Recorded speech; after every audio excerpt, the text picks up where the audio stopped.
Olá pessoal, boa noite. Hoje a gente vai dar início na nossa aula falando sobre higiene e profilaxia, né? Como é que a gente executa essa atividade?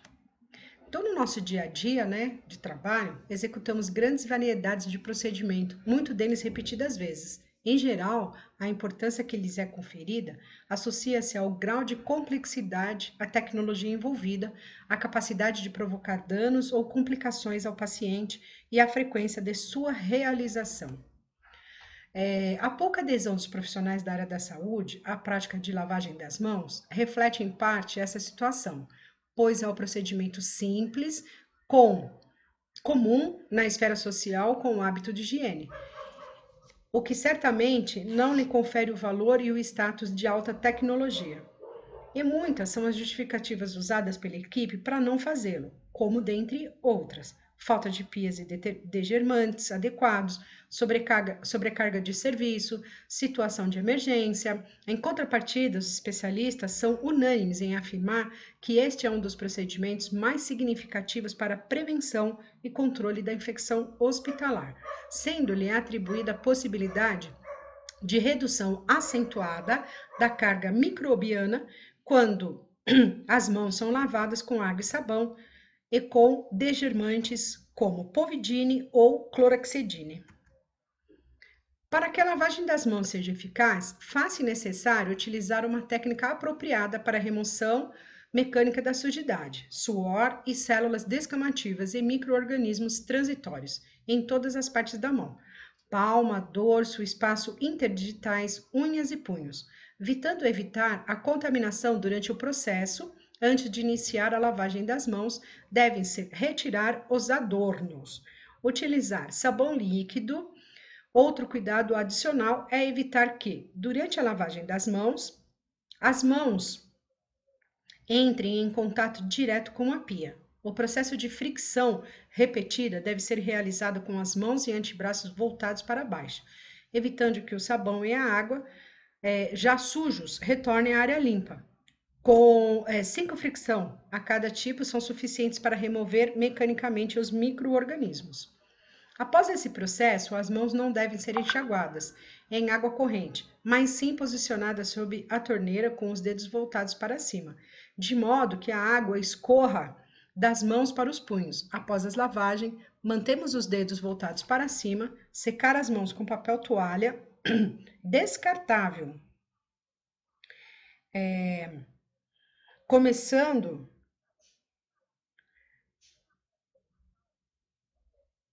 pelas mãos e depois os antebraços. Em situações especiais, como surtos de infecção e isolamento de micro-organismo multiresistente, seguir a orientação do CCIH. Como lavar as mãos? Então, molhe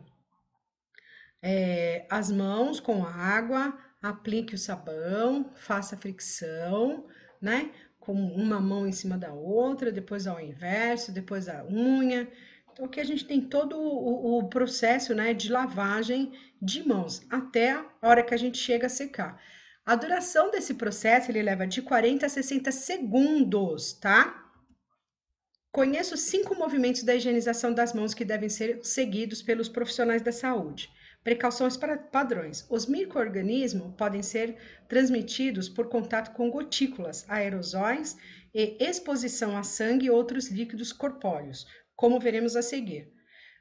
Por contato. Ocorre principalmente através das mãos dos profissionais ou por contato com artigos e equipamentos contaminados.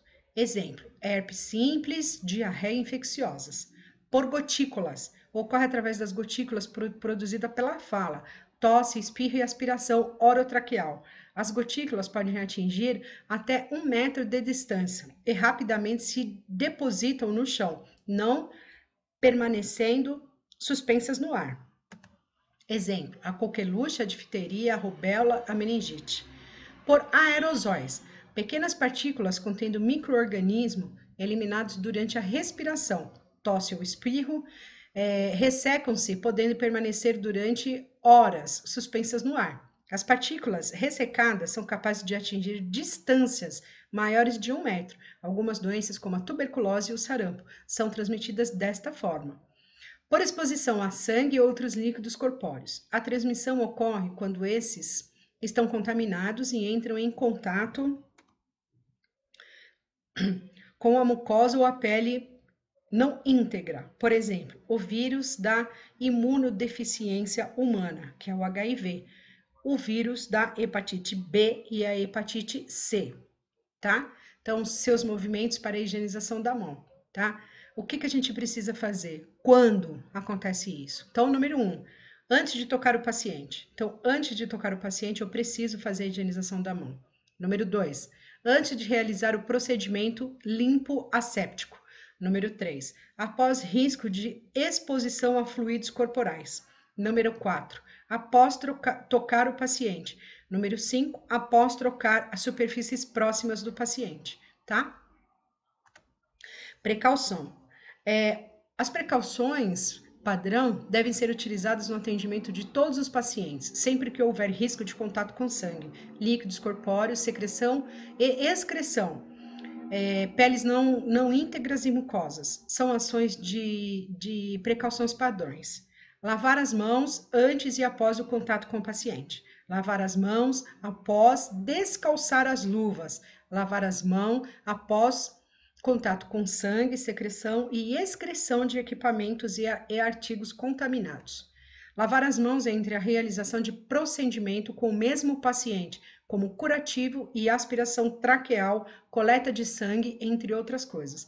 Lavar as mãos entre a manipulação de um paciente e outro. Lavar as mãos entre a realização do mesmo procedimento em pacientes diferentes, como esvaziamento de urina e do sistema de drenagem fechado. Utilização de luvas estéreis antes da execução do procedimento asséptico e luvas de procedimento sempre que existir a possibilidade de contato com sangue, líquidos corpóreos, secreção, excreção, mucosa, pele não íntegra e artigos e equipamentos de superfícies contaminados. Retirar as luvas imediatamente após o uso e antes de tocar em outro paciente ou qualquer material ou superfície, como caneta, telefone, papeleta, maçaneta, entre outras coisas. Usar avental limpo, não estéril ou impermeável, quando necessário, nos casos de risco de contato com respingo de líquidos corporais e ou sangue. Retirá-los após o término do procedimento. Quando utilizar a máscara, né? Utilizar a máscara, protetor de olhos e protetor de face, sempre que realizar procedimentos sujeitos a risco de respingos de líquidos corporais e ou sangue, como, por exemplo, aspiração de secreção traqueal. Manter os cuidados adequados com artigos e equipamentos de uso, prevenir acidente com materiais pérfuro-cortantes, ter cuidado com o uso de manipulação, limpeza e descarte de agulhas, bisturi e similares. Não remover as agulhas contaminadas da seringa, não realizar o recap das agulhas. Materiais pérfuro-cortante. Usar o recipiente apropriado para o descarte de materiais pérfuro-cortante. Realizar o controle ambiental, fazer a limpeza e a descontaminação de superfícies ambientais e mobiliários, quando contaminados com sangue e ou líquidos corporais. Cuidar das roupas usadas, utilizar luva de procedimento ao manusear as roupas sujas de sangue, líquidos corporais, secreções e excreções, evitando contato direto com a pele mucosa, bem como com a própria roupa. Utilizar quarto privativo nos casos que haja risco de contaminação ambiental. As precauções de contato são indicadas para pacientes colonizados ou infectados por micro-organismo veiculado por contato direto ou indireto, tá?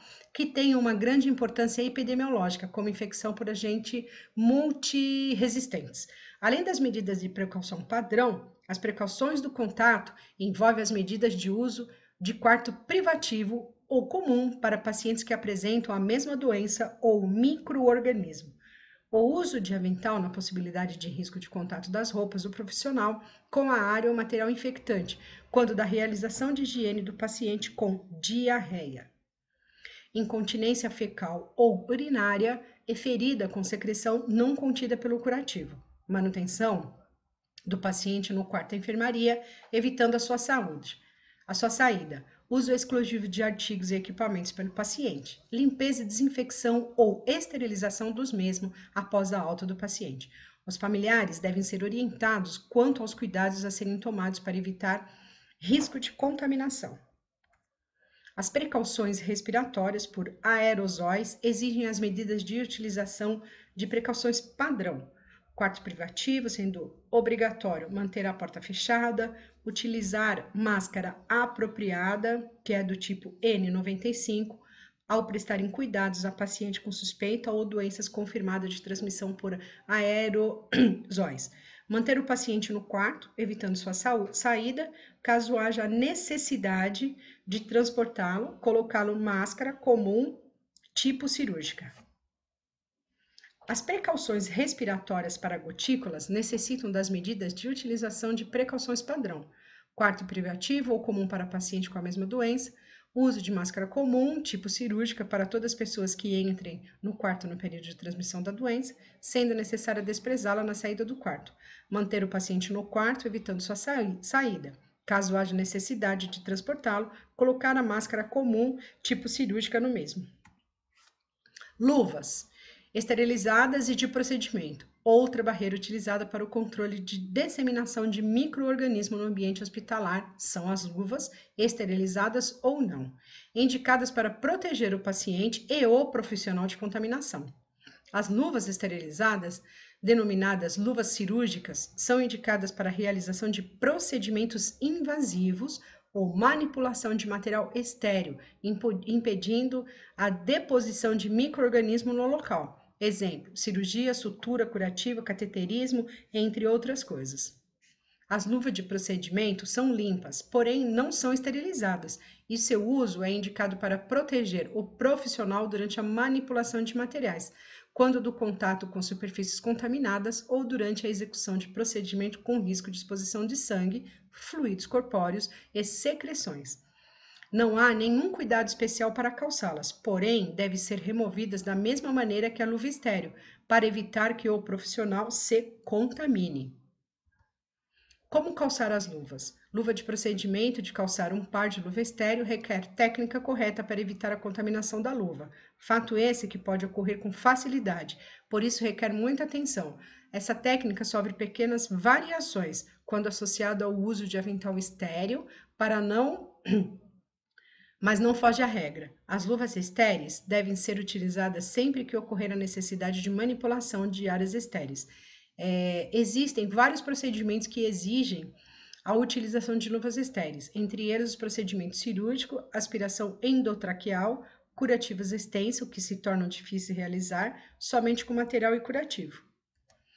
Resumindo, em qualquer ocasião que for necessário o auxílio manual em locais estéreis ou em lesão, usa-se as luvas esterilizadas. Podem ser encontradas no tamanho P, M ou G, ou até mesmo em tamanho numerado, número 6, número 9, número 5, número 7, tá? Então, podendo variar de acordo com o fabricante. Nesse capítulo, falamos da importância da lavagem das mãos, da precaução padrão e o calçamento de luvas. Nele aprendemos que é unânime afirmar que esses são os procedimentos significativos para a prevenção e um controle de infecção hospitalar, utilizando-se as técnicas descritas acima.